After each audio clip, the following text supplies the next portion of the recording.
He tosses my photo over. Here, this is my second generation payment. Meanwhile, I'm slumped over my desk in class, drifting off to sleep. Suddenly, the classroom door bursts open, and a stunningly beautiful girl storms in. The crash of the door yanks me straight out of my dream. Groggy, I lift my eyes and see someone standing at the door, a breathtaking figure. I'm staring at her face, completely dazed, when the girl strides straight toward me and grabs my wrist, dragging me out of the classroom. I stumble along behind her, blurting out, "Hey, who are you? Let go." Up at the podium, our homeroom teacher finally snaps out of her shock and rushes over to stop us, asking, "Excuse me, who are you? What do you want?" The girl steps pause for a moment. She looks up at the teacher and coldly states her name, Vesper. The moment that name leaves her mouth, it's like thunder cracking. Everyone in the school, in the whole city, knows that name. She's an 18-year-old prodigy, admitted straight into a top university's computer science program back in her sophomore year of high school, and the eldest daughter of the Ashton family, already running Ashcom Corporation at her age. Vesper's tone doesn't soften one bit. It stays cold as ice. "I have an emergency right now. Someone will come explain later." Before I can respond, she pulls me away without another word, leaving a room full of stunned classmates behind. 10 minutes later, I'm dumped over a trash can outside a hospital, retching uncontrollably. Beside me sits a blazing red Lamborghini. The driver's door swings open, and Vesper steps out. Her first words ice cold. "Could you throw up when no one's around? I don't want strangers thinking I did something horrible to you." I wipe my mouth, fuming, and glare at her.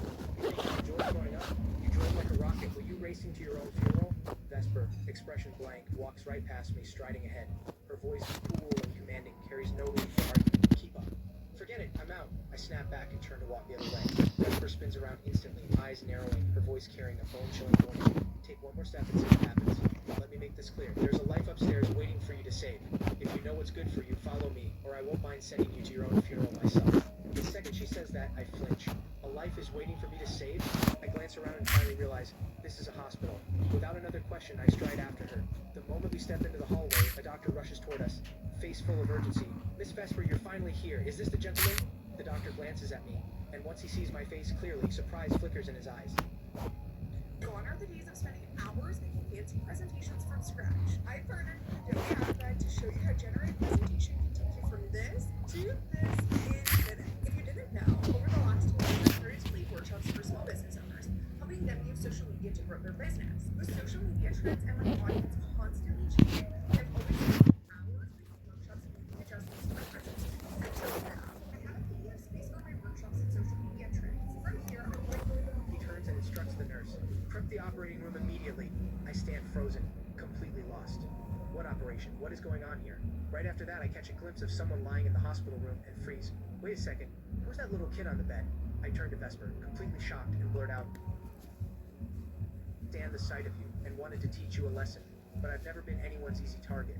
I got straight to my feet and kicked him without hesitation, saying coldly, "Jasper, picking up fight this early in the morning? Really asking me to help?" Jasper,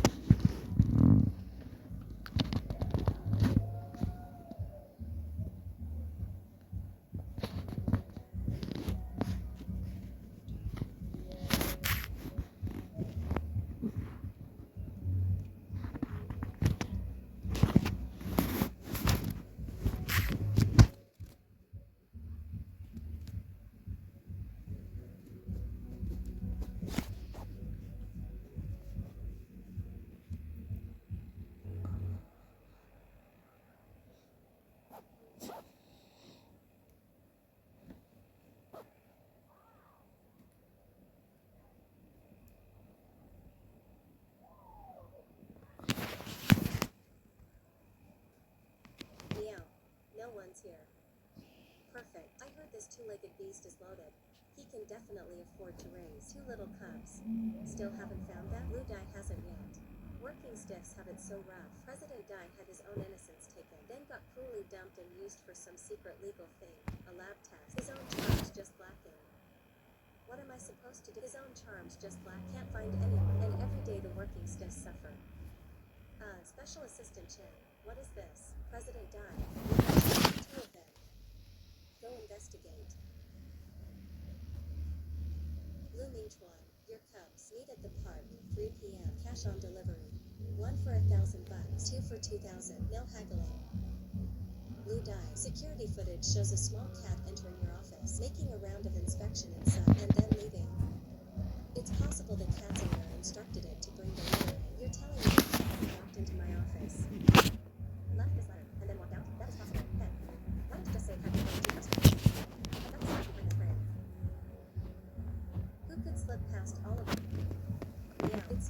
really good. Delicious. Just as satisfying as eating rice back when I was human. You rode, you jerk. Oh, Mimi is unclean now. Mimi needs a bath. After touching the kitten's belly, what if she gets mad? Oh my god. Oh wow, I have so many clothes that are just cluttering up my space. Oh, and the shoes, like the blue ones. I haven't even worn them. I'll just take a picture and sold. You know how much money you have hanging in your closet? Start selling with just a few clicks. Stay soft with Sunny. Our new 3D technology locks in fragrance and neutralizes memory.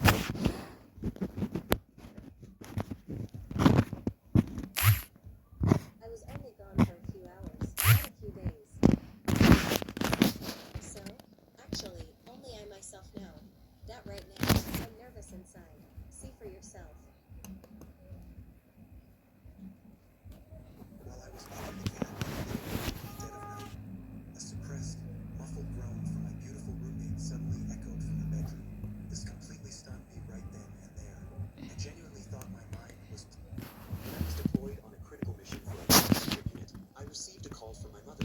She had arranged a blind date for me. Due to my classified identity and security reasons, this meeting was set in the first-class cabin. The college entrance exam countdown was at exactly 30 days. I could clearly see my own projected exam score hovering right above my head. But there was a catch. If I actually finished a practice paper, my score plummeted by 10 points. Conversely, if I skipped class and fooled around, it skyrocketed by 10 points. In my past life, I soaked all of this up, spending an entire month slacking off and maxing out the glowing number above my head to a staggering 710 points. When the results finally came, I scored a pathetic 40 points, while that massive 710 somehow appeared on my younger brother's transcript.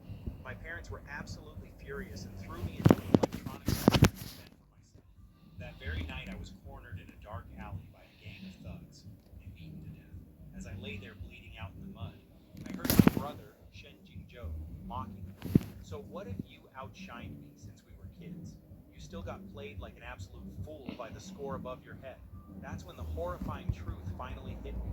The exam score floating above me was entirely controlled by my own brother. When I opened my eyes again, I was shocked.